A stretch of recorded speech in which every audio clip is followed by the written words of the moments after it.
Legislative District 4. This is Sandra Christensen, and this is the Voice of the People live stream. I have an amazing guest today. All of my guests are amazing, but this one in particular is he holds a special place in my heart because we've been door knocking together in the heat, sweating, trying to go through people's sprinklers at times, but I have Matt Evans. Matt Evans is a wonderful individual. He's running for Phoenix City Council, and I want to welcome him as my very special guest today.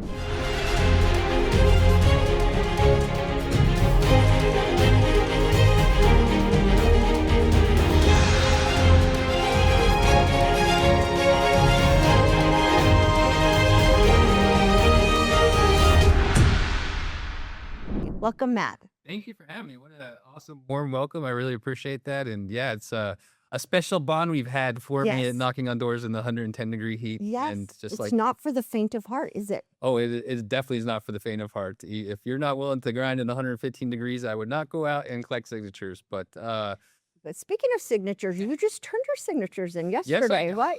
yes, I did. How many did you get? So my total was a little under 350. So in the city of Phoenix, we don't have primaries. The way that it works is provided we get enough signatures, our name goes straight to the general election ballot. Great. We need 200 signatures from registered voters in our district. And I'm excited to say that not only did I turn my signatures in, but all four members of Take Back Phoenix turned their signatures in. So there will be Nice. 4 candidates on the ballot this time. Tell us about Take Back Phoenix. Yeah, so Take Back Phoenix. So I ran for mayor of Phoenix in 2024 against the corrupt, evil Kate Gallego in the city of Phoenix, and tried real hard. But I kind of stepped in last minute. No name recognition, but I ended up finishing with 210,000 votes. Wow, And yeah, that's impressive. yeah, I thought it was. And, but the reality was it kind of went along party registration lines. Yes. The Democrats in Phoenix out-register Republicans by a good 80,000. And then there's this mystery box of about, Mystery.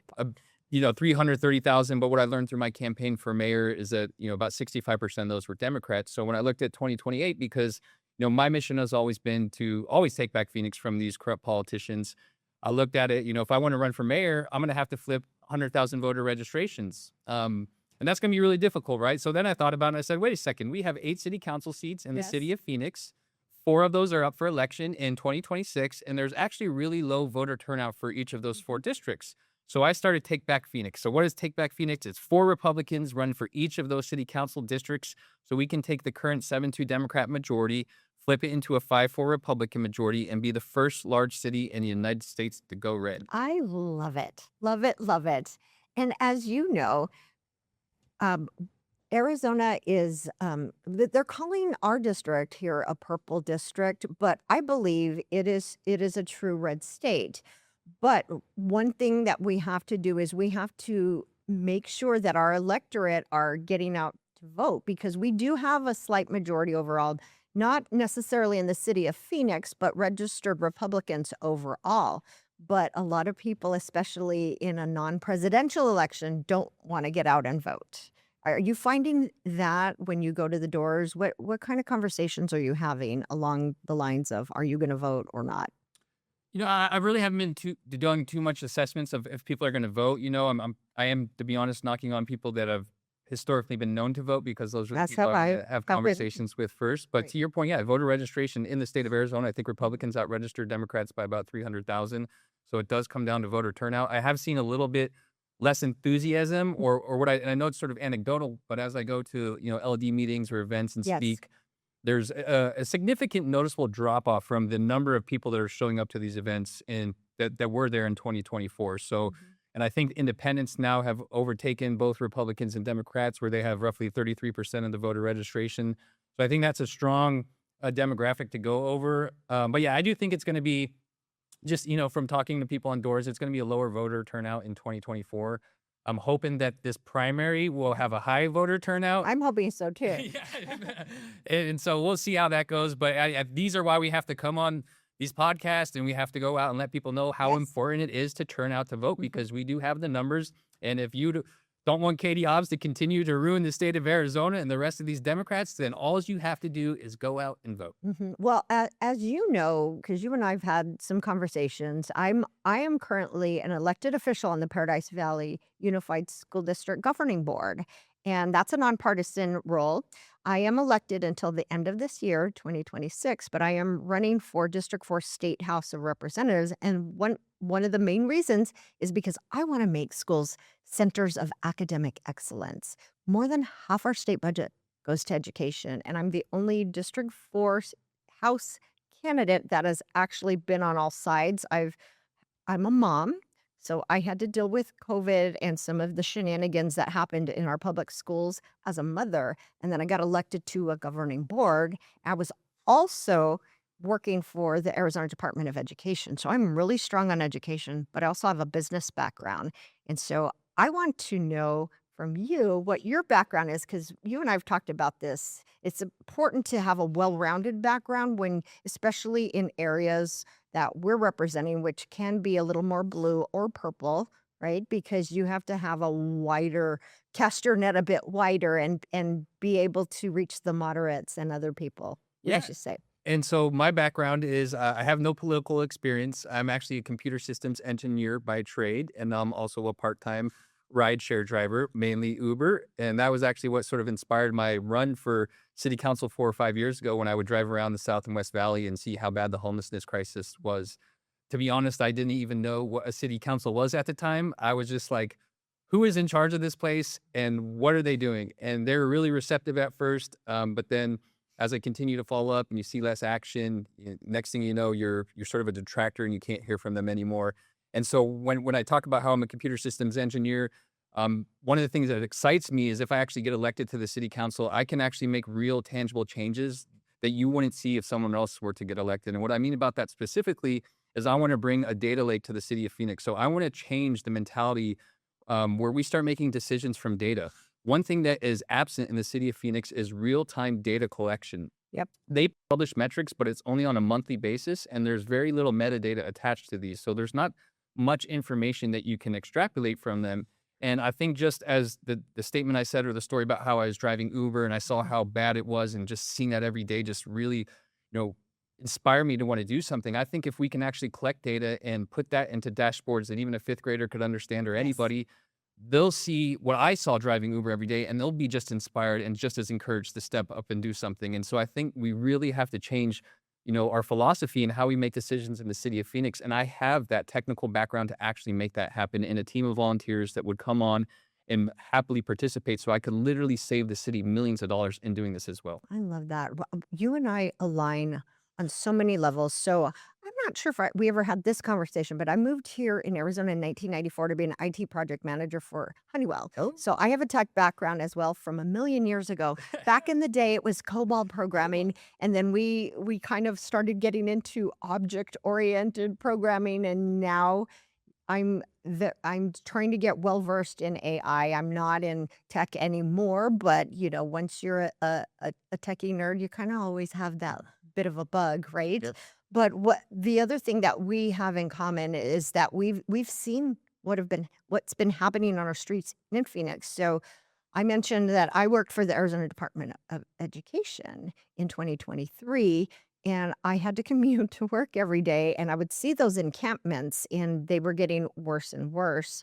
And it's leadership and it's the ability because it's not humane. It's not humane for anybody. I was having to walk through some of those encampments to go get a sandwich at lunchtime sometimes, and I Worry didn't about your safety, feel. right? Yes, I did worry about that, and so the leadership there always recommended that I had a buddy, but I'm pretty independent, and a lot of times I would walk out by myself, so it's very important. So what have you noticed being an Uber driver and seeing about the encampments that, they kind of waver, and during an election year, sometimes they get cleaned up a little bit, but what are you seeing now?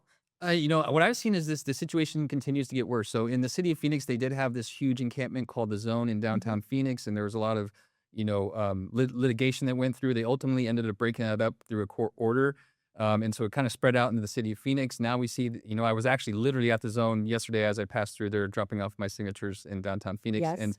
there's construction going on right now. And behind that, the Zone is proliferating again. It's coming back. And so what I've seen is that the problem just continues to get worse, and that's, one of the biggest reasons I'm running is and I was an advocate for this when I ran for mayor in 2024, which is, we need mandated treatment. And I Mhm. think that the Spencer Pratt You running you're when you say that, you're talking about, like, drug, Yeah, alcohol, because a lot people of on the these, you know, streets. a Yeah. lot of these people choose the lifestyle. They choose to be addicted to drugs. And listen, I'm someone that's 12 years sober from opiates myself on February 21st. So I know what it's like to be lost. And sometimes you need someone to pull you out. And I would, say that if we look at the story with Tyler Chase, the Nickelodeon star, it was real all over social media about 6, 7 months ago. He was this Nickelodeon star. Someone found him on the streets, I think, of Riverside, California.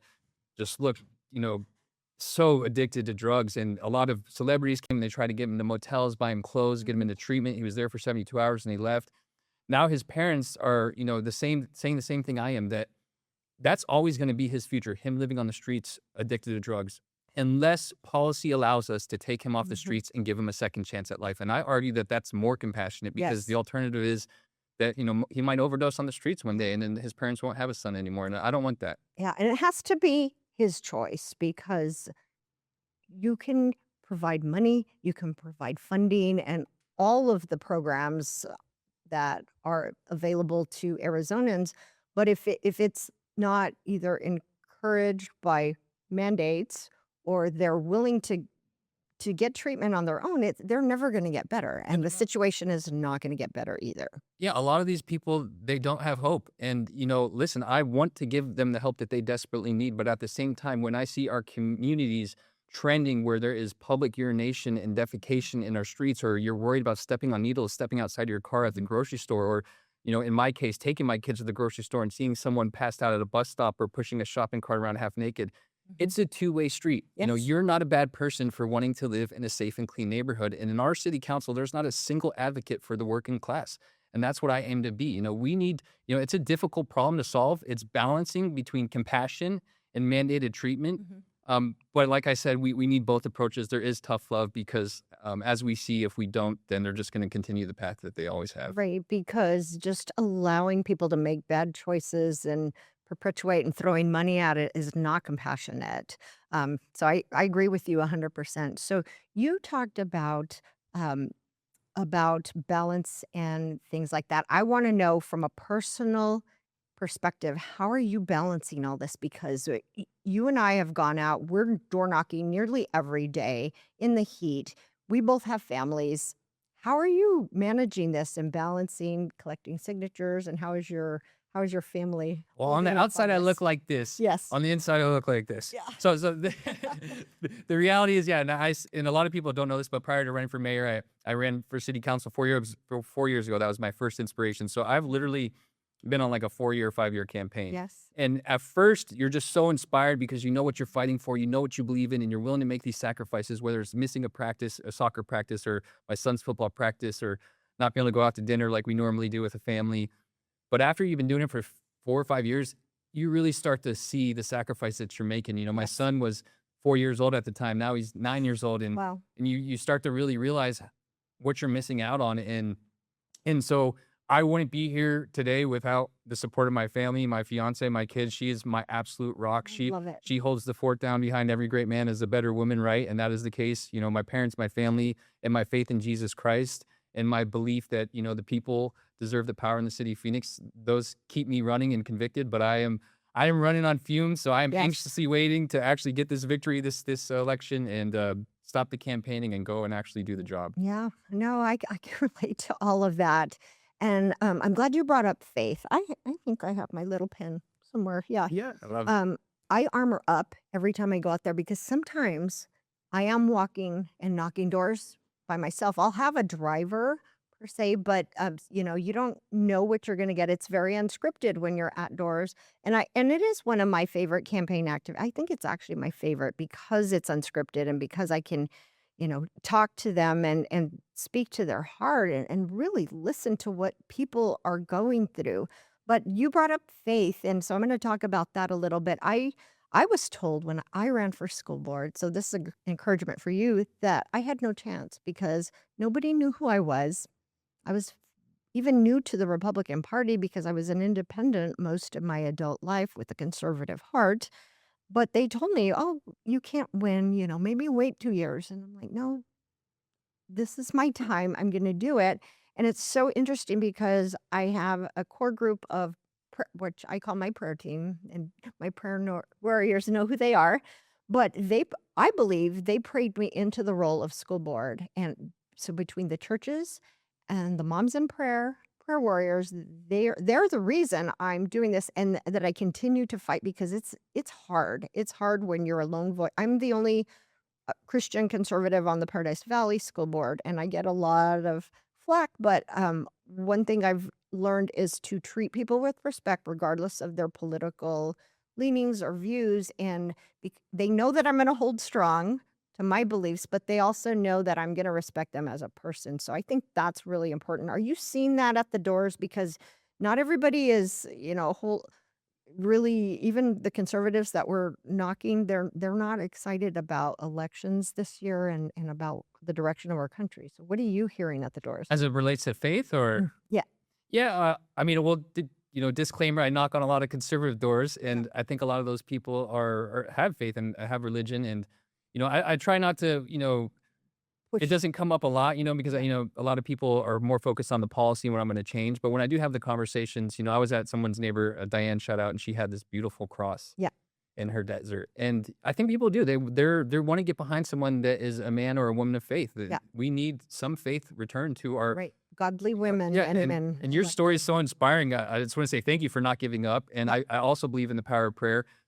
Just to go back a step when we were talking about how do I get through this campaign and what I'm feeling, there's not a day go by 10 times a day for the last 4 years where I pray to God to give me the strength and the courage to continue. And I wouldn't be here today without without my faith. Yeah. All glory just goes to God. Yes. So And one of the things that I've been praying for when my prayer team asked me, what do you want us to pray for? I always pray God's will because I feel he's preparing me for something really big. And in my opinion, it's this role, but if not, it's going to be something bigger and better. So I think that when you just surrender and you have a servant heart, God is going to use you, even if you're not perfect. I don't know everything about being in the legislature, but I'm learning a lot. I'm having conversations with people every day, and he equips you. Wouldn't you agree that you get equipped when you're willing and ready and you come like this? amen. I mean, I remember when I first ran for mayor, I was invited to these events, and I'm no public speaker. I'm actually very nervous. I was sitting on pins and needles, like sweating, my hands, and just nervous in my head. And all I'm just saying is, please God, just give me the strength and courage. And they get on the microphone, they call my name up, and I'm just like, stand up, move your right foot, move your left foot. Yep. And the next thing you know, you're on stage and you're speaking.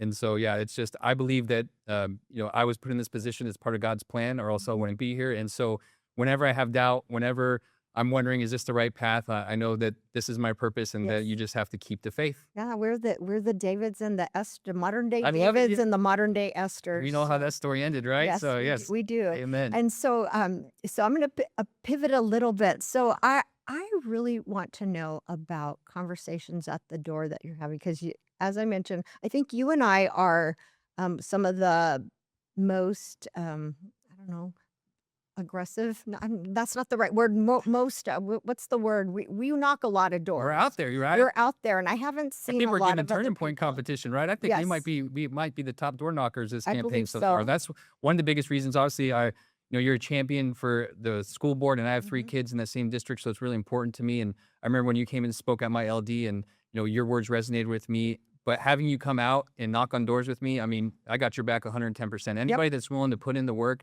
and show me how much they care and that they're going to knock on voters' doors, I think it's just awesome. And one of the biggest questions I ask people when I'm knocking on doors is, because I'm running for city council, Yes. why does Phoenix suck? Or what's your beef in Phoenix? If I were actually to get elected, if we pull off the majority, what would you like to see change in the city of Phoenix? And, the first thing you hear is, well, I don't know. That's a really great question. Yeah. But that's a good opportunity for me to come in and say, well, let me educate you on what, local politics, why it matters, what's important about.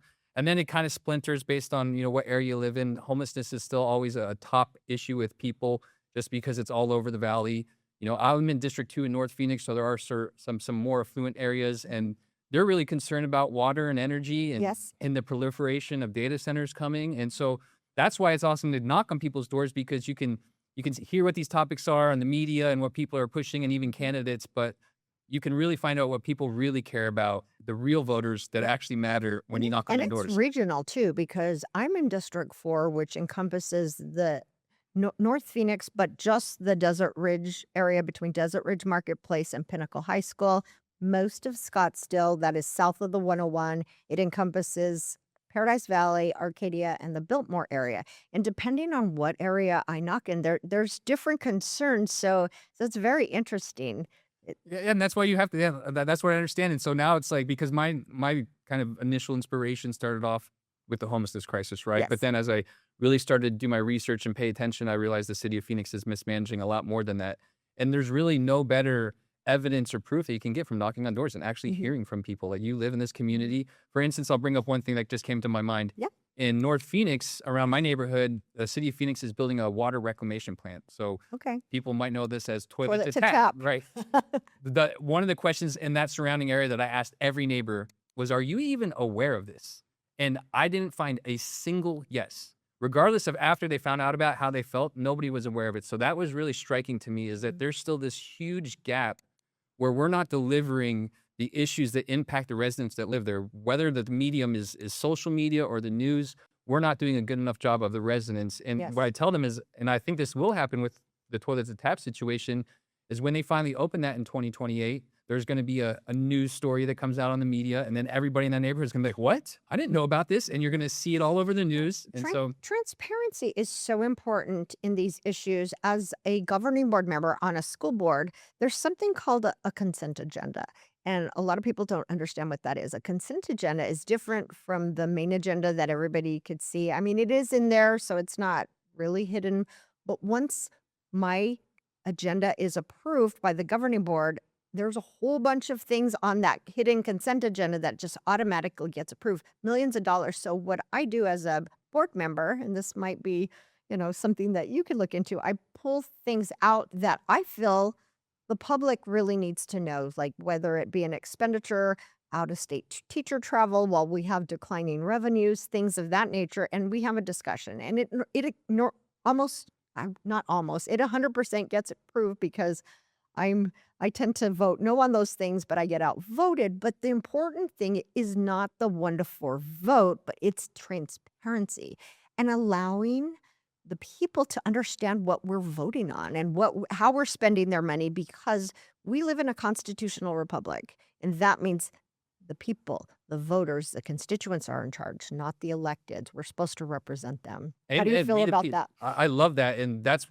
transparency is one of my main priorities. So I actually was talking about this yesterday on a reel I made, but I would like to create something when I'm elected to the city council called the Take Back Phoenix Integrity Task Force. Love it. So some of us are familiar with Doge when it came out, Yes. and you can actually go to your phone right now. It's still up there. There's a doge.gov website. And I would love that, because every day they would publish their findings of what their task force would find when it was coming to government efficiency.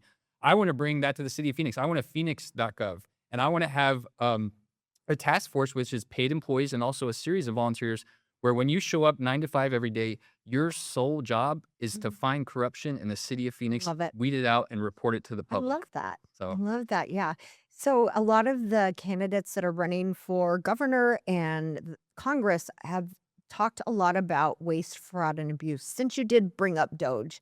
And I will argue that being one school board member in one school district in one state, I'm not going to say fraud because I haven't seen anything that I can prove, but there definitely is some waste and opportunity to bring it back. For instance, we, in that consent agenda, if it's under like a $3 million price tag, we don't have to get multiple bids. And anybody knows that the best pricing and getting the best contractors, you need to get some bids there, right? So the way it works in our school district is that we have a consortium. It's called 1GPA, which is a consortium of approved vendors. And if they're on that list, then we don't necessarily have to go out for bids if it's under $3 million. A neighboring district, they have a ceiling of $100,000. It is local control. We're all different school districts and we can make those decisions. But to me, that is I remember just taxpayer at a school board waste. meeting you were at, and it's one of the first things that won me over with you, which was that they were talking about, I forget which school, and I won't get into the details of the Yeah. company, but Is they it needed kitchen remodel? a roofing, I think a roofing contract. Yes. And it was like $3 million or something like that. And then 20 minutes later, they talk about a roofing contract for another school. and it was another $2 or $3 million, and it was the same company. And immediately I was like, wait a second, that's pretty interesting. Mhm. Is there only one roofing company in the state of Arizona? And I didn't think anyone was going to bring it up, but you brought it up. Yes. And I was like, that is what we need, people like that that are going to ask the common sense Mhm. questions. I feel like too often, and again, I'm taking a shot at the progressives or the Democrats, they're on this spending spree, and it's only 2 million, it's only 3 million, but no, it's not. That's taxpayer money. Yes. And when you do 2 million here, 100,000 here, It it adds up adds up. quickly. And so we need fiscal conservatives that are going to push back. And I remember when you said that, I was like, I like her. Yeah. So, but it's been such an interesting ride to be like very apolitical, and it sounds like you and I again have similar path. Very apolitical. I was a mom. I was, I had an IT background, but then I also had some veterinary experience. I worked in the veterinary industry as well. But my son at an early age was getting bullied in the schools. So even though I loved my job, I loved working outside the home, I ended up quitting and I was blessed enough because my husband had a good job at the time, and I was able to work into the school. So I'm gonna pivot to some school conversations. Sure. So when I was in the school district, when I quit my job, I started volunteering because I can't sit still. I'm a hard worker and like, what am I gonna do now? Sip margaritas by the pool? No, that's not my Idle hands style. are the devil's playground, right? Yeah. Exactly. And so I started volunteering in the schools. And one of the things when you're a volunteer, you kind of start becoming kind of behind the scenes and you pick up things that aren't necessarily something that a school official will say in a parent teacher conference. Let's just put it that way. So some of the things that I heard were a certain individuals saying all the, I'm sorry, presidents were bad up until Abraham Lincoln because they owned slaves. And so this was being told to my fourth grader.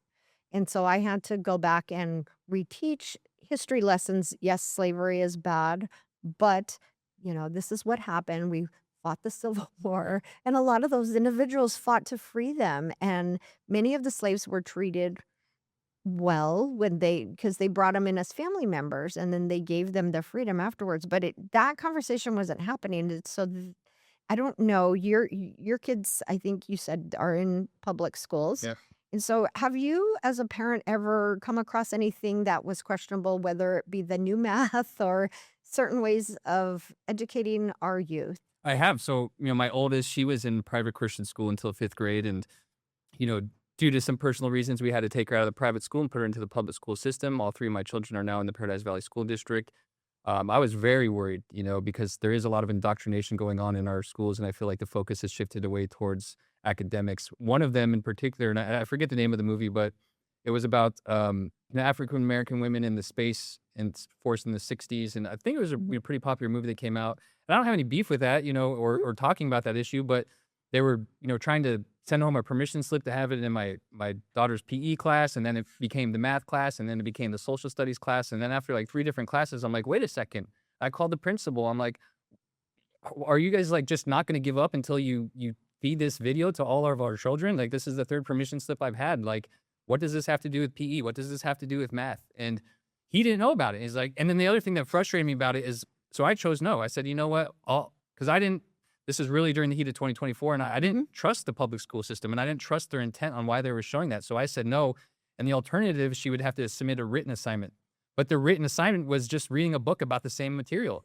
So I was like, what alternative is this? And so I called the principal, and he was on my side. He's like, I didn't know about this. Like, I agree. I don't know why teachers are colluding. And the thing that I left out is my daughter was in elementary school, and then she went to middle school, and they both tried it, the middle school and the elementary school. And that's when I was like, this is enough. Yeah. And he was on my side. He called the teachers. He's like, we pulled that. That's not an appropriate alternative assignment. And so, that was just a little example, but it's a real example that happens. And if I didn't catch that, I wonder how much else goes on in schools. Well, and in Arizona, we have one of the strongest parental bills of rights in the nation. And so parents are the ones that have the right to direct the education, upbringing, health, mental health of their own children. But a lot of times we've just assumed that things are going to be kosher and that things are going to be fine. But if we're not paying attention as parents, then things are happening.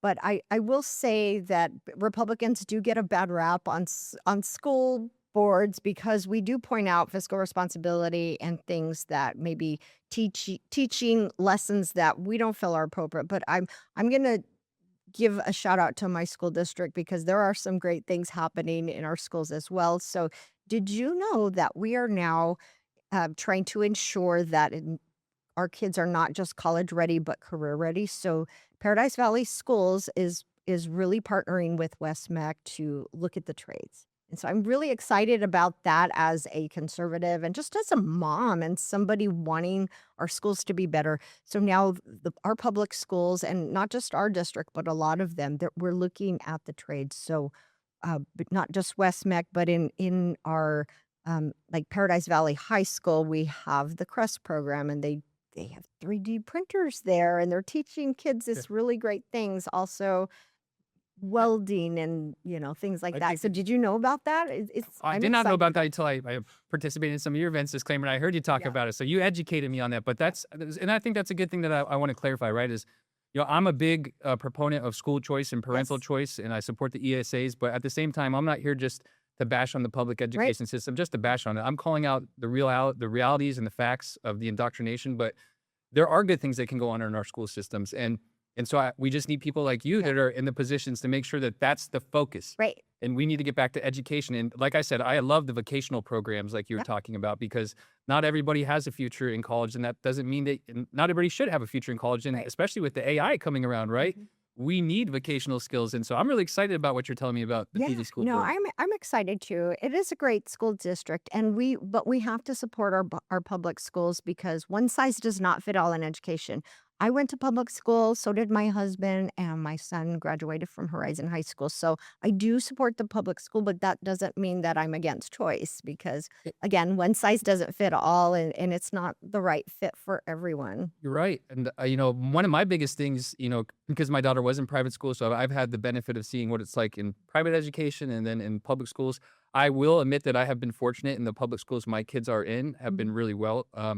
But there was also this trade off where when my daughter left private school and went to the public school system, she was in honors classes immediately. Like she was killing her homework. She was so far ahead of it. And Mhm. so I would like to see that Setting the bar the higher. academics balanced where, Yes. and I'm not the only one who has said it. There's a lot of people you can go look at their stories where they transferred from private Mhm. education to public education and they were way ahead of the Right. game. And so Right. that's a problem to me. Right. And that's one of the things that I always say on the dais is we have to set the bar high for all our kids. It doesn't matter their socioeconomic background, their ethnicity, or, whatever category they think they're in. We have to set the bar high for everybody because every child deserves a good education and to be safe when they're at school. Those two things are non-negotiable when us as parents send our kids to school. Wouldn't you agree? Yeah, I would agree. And correct me if I'm wrong, but as I understand it too, the public education system, when it comes to the cost per pupil, is Mhm. almost double what it is Yes. for this private school voucher program in Arizona. So you're getting less to do more. And so, make that make sense, It's not defunding the public yeah, it's not schools. just Yeah. funding, it's how we run these school systems. And that's why we need more people like you. Yeah. Thank you. Well, as we wrap up today, I want to throw it back at you to tell us about any websites that you have going on. Tell us about your next step now that you turned in your signatures and you're going to be on the ballot. Um, Tell us more about your race and what you want people to know. Yeah, I'm just super excited. So again, Take Back Phoenix. I'm running for city council District 2, but it's not just me. If I get on the city council and there's a 7-2 Democrat majority, I'm going to be fighting them. What's special about Take Back Phoenix is that we can literally take the majority back in our city. Overnight, we can make sweeping changes. If you look at the top 50 cities in the United States, 42 have Democrat majorities. If you look at the top 10, 9, New York City, Los Angeles, Philadelphia, Chicago, the list goes on and on. I think it's time we show this country what it looks like when we have some common sense conservatives. And my pitch to anybody else out there that's an independent or Democrat is, although we are trying to take back the majority of these Democrats, we are not here to push a conservative agenda. We are here to It's take common sense. nonpartisan. Yeah, our mission statement is make Phoenix a great place to live for everyone that lives in this city. Love And it. it's time we return the power to the citizens of this city. And you can go to takebackphoenix.com, which is our Okay. website. It has links to each of the individual candidates running on Take Back Phoenix. And if you love, make a contribution, it's going to go a long Yes. way because we really believe that our message wins. It's just a matter of getting our message out there, and money helps us get our message out there. I love that. Well, I don't want to thank you for coming on today. It was a great conversation, and I'm looking forward to knocking more doors with you Well, thank you in the so heat. yeah, thank you so much. Let's go do it. Yeah, Let's let's do win. it. Let's win. Well, I just want to thank my guest today, Matt Evans, and he's running on a Take Back Phoenix slate. And so please visit their website at takebackphoenix, is it .com or .org? .com. .com. And if you can spare a few dollars, please donate to their campaign. I'm also running in District 4, State House Representative, and my website is sandraforaz.com. A lot of us are self-funding, and it is expensive to run a campaign. We're not doing it for the money, but we have to get signs, we have to feed our volunteers and things like that. So if you can donate to your favorite candidates, please do so. So this is Sandra Christensen signing off. I am the voice of the people, and this is the Voice of the People live stream. Thank you for joining us today.